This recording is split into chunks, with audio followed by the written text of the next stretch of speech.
তো বন্ধুরা আইন্ডমি ব্লগে তোমাদের অনেক অনেক স্বাগত। তোমরা সবাই কেমন আছো? আশা করি তোমরা সবাই খুব ভালো আছো। সকাল থেকে মাথার টিকি উপরে উঠে আছে। জামা কাপড়গুলো মেলতে এসেছিলাম নিচে, তো ভালো একবারে ফুল কটা তুলে নিয়ে যাই। দেখো সব কটা ফুল তুললাম না, কারণ কি বলো তো, সবাই এসে ফুল তুলে নিয়ে যায়। সবাই তো ঠাকুরের পায়ে দিতে চায়, খালি আমি একা দিলে হবে নাকি? সবার জন্যই রেখে দিয়ে গেলাম। তো আমার জামা কাপড়গুলো মেলা হয়ে গেছে। এবার সকালের বাসি কাজগুলো একটার পর একটা আমাকে সারতে হবে, মানে ঘর ঝাড় দেওয়া, মোছা। চলো আর বেশি বক বক করছি না, এবার নিজের কাজে লেগে পড়ি। অনেক কাজ, দিন যাবে স্কুলে। আরে বাবা, বললাম না মাথার টিকি খারাপ হয়ে আছে। আমি নিচে এসেছি, সব চিৎকার করতে আরম্ভ করে দিয়েছে, কোথায় গেলাম কোথায় গেলাম করছে সব। কারোর মুখে যেন আমি আওয়াজ না শুনি। খাবার খাওয়া হয়ে গেছে, সবাই চুপচাপ বসে থাকো, ঠিক আছে? আমি ঘরটা একটু মুছে নিই তাড়াতাড়ি করে। সকালে ওদের বিস্কুট টিফিন খাওয়া হয়ে গেছে, এখন ওরা উতলা হয়ে যাচ্ছে। তো কি বলতো, কালকে সাবু একটু ভিজতে দিয়ে রেখেছিলাম রাত্রিবেলা, আজকে সাবু দিয়ে কিছু একটা করে দেবো। কি বলতো, একঘেয়েমি রুটি তরকারি কারোরই ভালো লাগে না, বুঝতে পারলে তো, নিয়ে যেতে। এই যে বন্ধুরা, বসলাম কাটাকাটি নিয়ে, চাল কুমড়ো করবো। এবার যদি ডাটাটা না করি শুকিয়ে কাঠ হয়ে যাচ্ছে, বুঝতে পারলে তো। এই ডাটা শাক এগুলো রান্না করতে করতেই আমার জীবন শেষ হয়ে গেল, বুঝতে পারলে তো। তো কি বলতো বন্ধুরা, আজকে সকালবেলা না স্নানটা করা হয়নি, মানে জামা কাপড় ছেড়ে নিয়েছি, কারণ ঘর ঝাড় দেওয়া মোছা করতে করতে না অনেকটা টাইম লেগে গেল। এমনি দিন তো মানে আলতো আলতো করে ধরো ওপর থেকে দিলাম ঝাড় দেওয়া মোছা, কিন্তু আজকে তো একটু ভালো করে দিতে হলো, যে কোনো অনেকটা টাইম চলে গেল। তো ভালো একবার ওদের যখন স্কুল অফিস সব আছেই, টিফিন খাওয়াটা, যে কারণে ভাবলো রান্নাটা করি, একবারে নিশ্চিন্তে স্নান করতে যাব, ওদের মুখে আর কি খাওয়ারটা তুলে দিয়ে, টিফিন তুলে দিয়ে তারপর যাব। তো যাই হোক, আজকে আমার রান্নাটা একসাথে তোমাদেরকে দেখিয়ে দিই। আমার রান্না মোটামুটি এখানে কমপ্লিট হয়ে গেছে, চলো তোমাদেরকে দেখিয়ে দিই। এরপর আছে ওদেরকে পাঠিয়ে দেওয়ার পর আছে বাসন মাজা, লাস্টে রান্নাঘর মুছবো, ব্যাস আমার কম। এখানে তোমার সাবুটা অল্প সবজি দিয়ে করে দিলাম। এদিকে হচ্ছে সয়াবিনের ঝোল প্রায় হওয়ার দিকে, এবার যদি নামাবো। পাতলা করে করলাম, একদম রিচ করলামই না, বুঝতে পারলে তো। এদিকে হলো চাল কুমড়োর ঘন্ট। এদিকে সেই ডাটাটা যেটা শুকিয়ে গেছিলো সেটাকে অল্প একটু তেলে নাড়াচাড়া করে নিলাম। এদিকে হয়েছে ডিমের সবজি।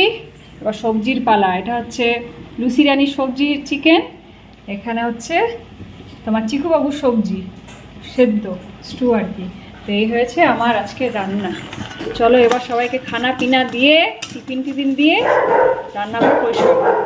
বাবা রে বাবা, চিল্লায় এত না, খালি যুদ্ধ, খালি কাকে বলে দেখো। সকাল থেকে ওদের চলছেই সকাল থেকে দুই বক্সারের যুদ্ধ চলছে।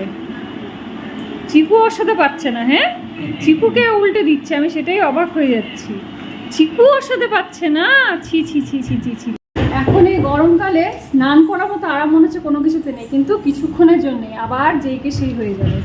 আর কি বলতো, যেই কাজটা একবার লেট হয়ে যায় না, যে এই সকালবেলা স্নানটা করি, এই যে আজকে এতটা লেট হয়ে গেল, এরপরে কি হয় বলো তো, এই যে করবো করতে করতে অনেকটা টাইম হয়ে গেল, বুঝতে পারলে তো। আর কি বলতো, নিজেরা কাজ করার মতো শান্তি কোনো কিছুতে নেই, কিন্তু আমরা কাজের দিদির ওপর এতটা ডিপেন্ডেন্ট হয়ে পড়ি যে 2-3 দিন পর্যন্ত ঠিক আছে, কিন্তু তারপর যখন 5 দিন হয়ে যাবে, কোমর পা পিঠ সব চলে যায়, বুঝতে পারলে তো। আর হচ্ছে মানে কি বলতো, আমাদের সিঁড়ি ফিড়িগুলো মুছতে হয় না, পুরো 3 তলাটা, যে কারণে কাজের দিদি ছাড়া সম্ভব না, বুঝতে পারলে তো। তার মধ্যে কাজ চলছে, আওয়াজ শুনতে পাচ্ছ তো, ধুলো বালিতে গোটা বাড়ি ভর্তি, বুঝতে পারলে, যেই কারণেই কাজের দিদিকে রাখা। তাহলে নিজেরা কাজ করার মতো শান্তি কোনো কিছুতে নেই। ওই যে টেনে টেনে ঝাড় দেওয়া, ওগুলো কাজের দিদিরা কি রোজই করে না। যাক, ওদেরকে খাওয়ার দাওয়ার খাইয়ে দুজনকে, 2 পণ্ডিতকে 2 ঘরে শুয়ে দিয়েছি। এবার যাবো ওপরে একবার দেখে আসি ওপরে কাজ কত দূর চলছে। একবার মা এলো, এবার আমি যাচ্ছি পালা করে দেখছি, বললাম না একবার বাপুকে দেখে আসি। কি রোদ বাইরে, এত রোদ, এত গরম, কি করে সবাই কাজ করছে এত রোদে গরমে। আর এই যে অ্যাম্বুলেন্সের আওয়াজ চলছে, হসপিটাল রোড না, হসপিটালটার সামনে নার্সিংহোম, মানে এটা পুরো মানুষদের একেবারে হসপিটাল নার্সিংহোমের জায়গা, বুঝতে পারলে। সারাক্ষণ প্যাঁ প্যাঁ প্যাঁ প্যাঁ করে নিয়ে যাওয়ার খুব খারাপ লাগে, কারণ যার বাড়ির লোকদেরকে নিয়ে যায় তারা জানে তাদের সেরকম অবস্থা।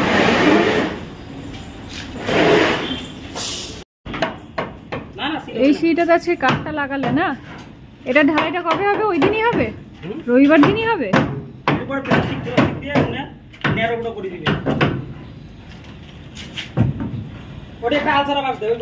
এই সিঁড়িটা দিয়ে এখন ওঠা যাবে? হ্যাঁ উঠতে পারবে।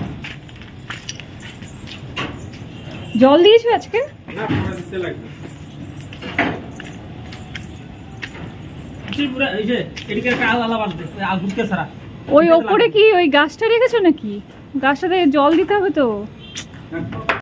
লুসি রানী টাটা টাটা টাটা। লুসি রানীকে নিতে এসছে ওর দিদি আর দাদা দুজনে। টাটা লুসি, হ্যাঁ খাওয়া দাওয়া করবে কিন্তু, না খেতে কেউ না, আবার মন খারাপ করে, ওর খুব মন খারাপ হয়ে যায় এখান থেকে যখন চলে যায়। চিকুকে ছেড়ে যাচ্ছে না। যাও বাবা যা, বাড়িতে সাবধানে নিয়ে যাস। বাবা আছে না চলে গেছে? বাবা এই তো কালকে চলে যাবে। আচ্ছা আচ্ছা, আর মা তো আজকে ছুটিতেই আছে। হ্যাঁ কোর্টে যাবে ভেবেছিল কিন্তু সরাই কাটে নেমেছে না আর পারবে না, ক্লান্ত। টাটা লুসি রানী। তো দেখো বন্ধুরা, চিনতে পারছো? ওর নাম হচ্ছে জনি কিন্তু, ঠিক আছে? আমি সেখানকার নাম ওর জানা হয়নি বলে তোমাদেরকে বলতে পারছিলাম না। ওর নাম হচ্ছে জনি। এসছিল না দুদিন আগে, আজকে আবার এসছে। ওর বাবা মারা গেল কোথায়, রাতে এসে নিয়ে যাবে। লুসি চলে গেল, আরেকজন চলে এলো। এই হয়েছে আমার সংসার, বুঝতে পারলে? সারাদিন এই চলছে। বাবা কোথায় ঢুকছো?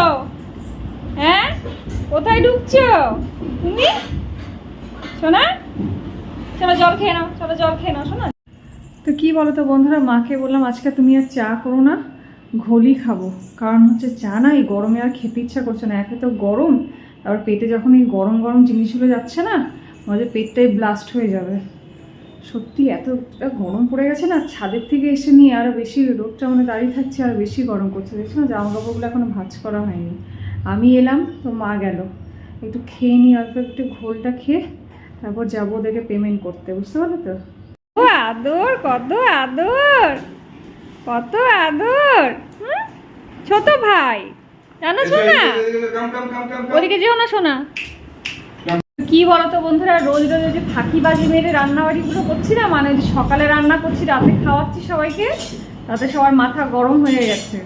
বলছে এবার রান্নাঘরে তুমি তালা দিয়ে রেখে দাও, তোমাকে আর রান্নাবাড়ি কিছু করতে হবে না, বুঝতে পারলে তো? যে কারণে ভয়ে ভয়ে ঢুকলাম রান্নাঘরে, ইচ্ছে না করলেও। চলো দেখি কি রান্নাবাড়ি করা যায়।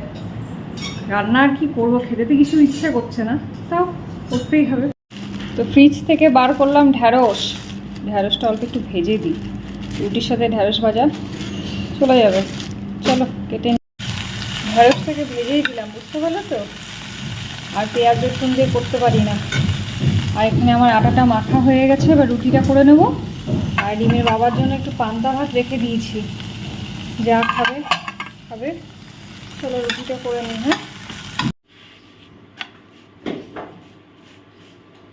বাপরে বাপ, রান্নাঘর থেকে বেরোনোয় একটা মনে হচ্ছে যুদ্ধ করে বেরোলাম, এতটা গরম আর পারা যাচ্ছে না। ফ্যানটা বন্ধ করছি না, তাতে তোমরা হয়তো অনেকে শুনতে পারবে না ভালো করে কথা। ফ্যান বন্ধ করলে এখানে আমি অজ্ঞান হয়ে পড়ে যাবো, বুঝতে পারলে তো?